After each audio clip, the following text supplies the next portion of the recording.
Watergate. This topic, similar to the Kennedy assassination, is endlessly complex and we still don't know all the answers. You can look at a chronology of Watergate. I'm not going to do that for you. I'm going to try to hit some of the big issues at stake here and the arguments that have been made about the Watergate case. The context of Watergate has to be the Vietnam War. It's difficult to imagine the Watergate scandal occurring outside of the war because the war creates pressure for intelligence and for secrecy.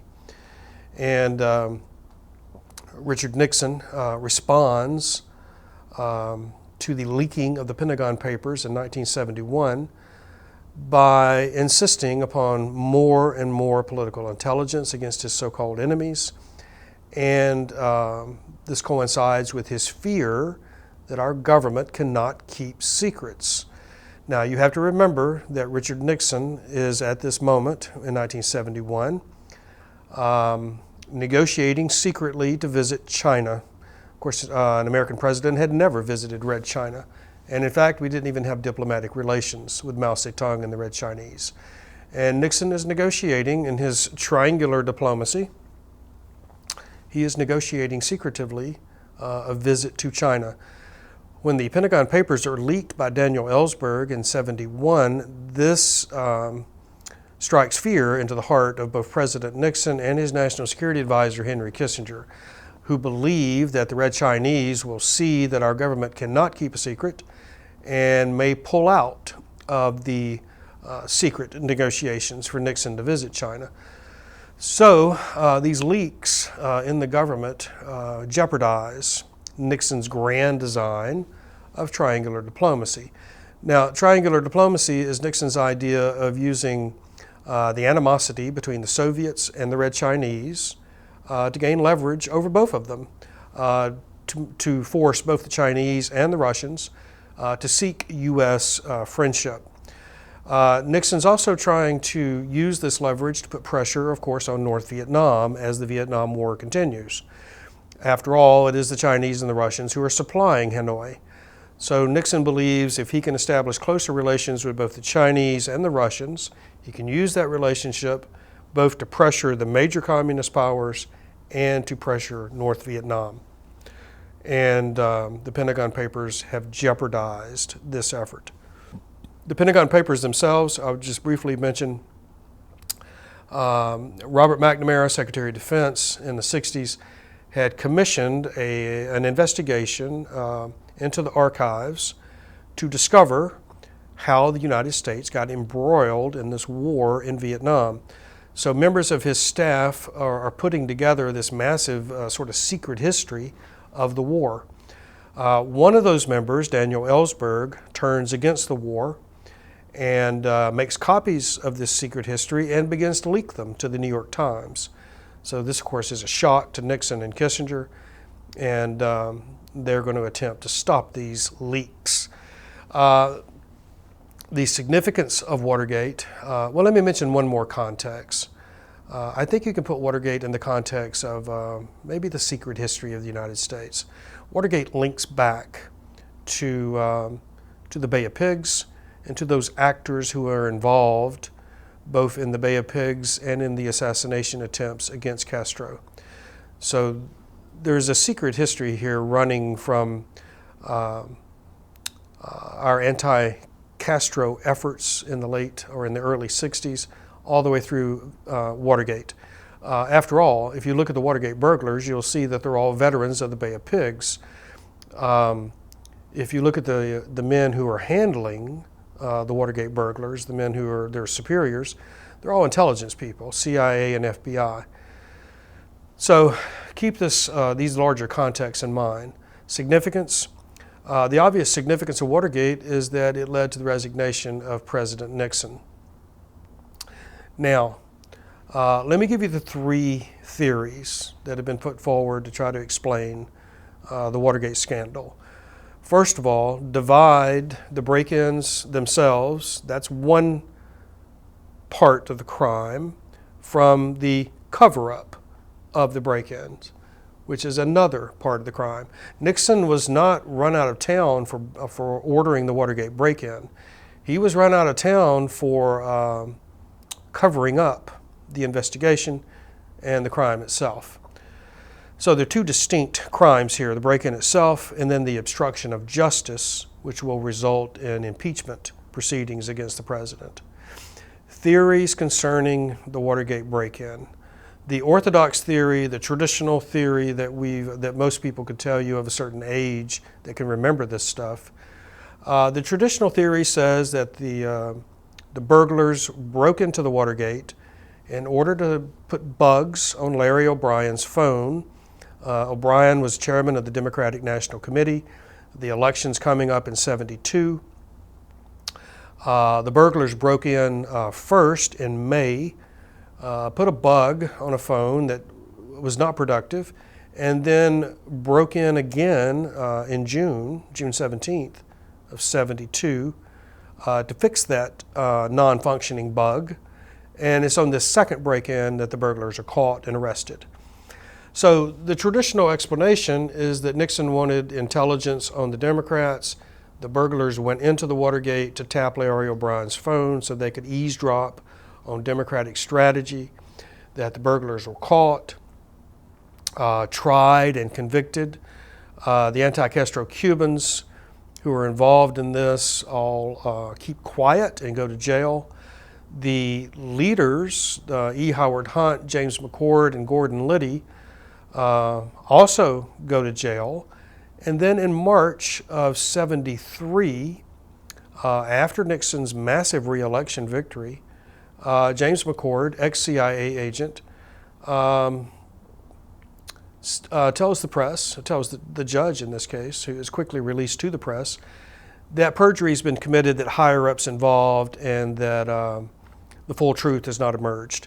This results in the creation of the Senate Watergate Committee, which dominates the summer of '73, and the slow unraveling of President Nixon's administration. He will, of course, resign in August of '74. Now, this traditional explanation of the Watergate break-in is wrong. The bugs were never placed on Larry O'Brien's phones. The bugs were placed on the telephone of a woman named Ida Wells. This phone was apparently being used to arrange high-level prostitution visits by congressmen, incoming VIPs. There was apparently a connection between the Columbia Plaza apartments nearby and some people in the Democratic National Headquarters in the Watergate, whereby a high-level prostitution ring was at work. Now, speculation is the CIA moved into this project to either monitor it or to shut it down. We're still not quite sure what. But we do know that E. Howard Hunt and James McCord were both CIA agents. Some have said that that McCord deliberately sabotaged the break-in to cause the arrest. Again, it's not clear that this is true or not. Another theory that has been put forward is that Richard Nixon feared that the Democrats would expose his participation in the attempts to kill Castro in the early '60s. You'll remember that the attempts against Castro began under the Eisenhower administration, and Richard Nixon, of course, was vice president.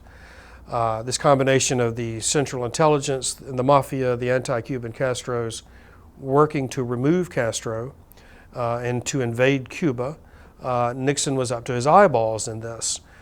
And this latest theory says that Nixon was fearful that the Democrats in the '72 election would expose Nixon's participation in these events in order to cause him to lose the '72 election, and that the Watergate was nothing more than an attempt to discover what the Democrats knew and what they intended to do or how to use this information. Now, of course, if the Democrats exposed Nixon's participation in these early attempts to kill Castro, the president could have retaliated by talking about the Kennedy brothers and their participation in the same project. So there are holes in all of these theories. The traditional view still holds sway because, let's face it, the average citizen doesn't have time to dig into all these details and will simply believe what the press and the politicians tell them. The prostitution ring explanation has always sort of percolated beneath the surface. I've never heard it discussed in mainstream media at all. There are a couple of books that talk about it, and there's some evidence for it. Many people will remember John Dean, the president's lawyer, who ran the cover-up for the president and then turned against the president when it became obvious that Dean was going to be the scapegoat for the cover-up. Dean, of course, was the star for the Senate Watergate committee. He droned on and on and on in great detail about corruption and lying and general criminality in the Nixon White House. Turns out Dean's wife, and everybody can remember this beautiful platinum blonde seated behind him as he testified, Maureen Dean, had roomed with a woman named Heidi Reichen. Heidi Reichen was indeed a madam who ran a high-level prostitution ring out of the Columbia Plaza apartments. This is the prostitution ring that was in daily touch with telephones in the Democratic National Committee. So you can see that there's still questions to be answered here. The Watergate scandal, although it dominated American news for a couple of years, doesn't seem to have left any lasting lessons. There was some election campaign reform afterwards, but it seems to have receded into history very quickly. Of course, the Vice President, Gerald Ford, would take over after Nixon's resignation. And I want to say one thing in conclusion here. Nixon never admitted to anything regarding the Watergate scandal, other than maybe, what did he say? He wasn't a good butcher. He didn't fire people soon enough. That's just typical Nixon. Nixon resigned in August of '74 for two reasons. A couple of weeks prior to his resignation, the so-called smoking gun tape was revealed to the American public. Here on this tape, you can hear Nixon instructing his chief of staff to use the CIA to block the FBI investigation into the Watergate. This is a felony. It's called obstruction of justice. This is the tape, the smoking gun, that will lead directly to Nixon's resignation. The second thing, and finally, when Nixon did resign, that decision to resign was a result of political pressure by three Republican senators, Barry Goldwater being one, who visited Nixon at the White House and told him point blank that he was going to be impeached, that what remaining support he had in the Senate among Republicans had just vanished with the publication of this smoking gun tape, and that he would certainly be impeached and convicted. This is the news that led to Nixon's resignation in early August of '74. If you want to look further into this, there are hundreds of books about it. Perhaps the best one is called Nightmare, The Underside of the Nixon Years. You might also consult YouTube. You can watch David Frost and the interviews with Richard Nixon, which took place, I believe, in 1977 or '78. And here you get a fascinating look at Richard Nixon. So that's Watergate in a thumbnail sketch. Next time we'll talk about Jimmy Carter and the United States and the Middle East. Thank you.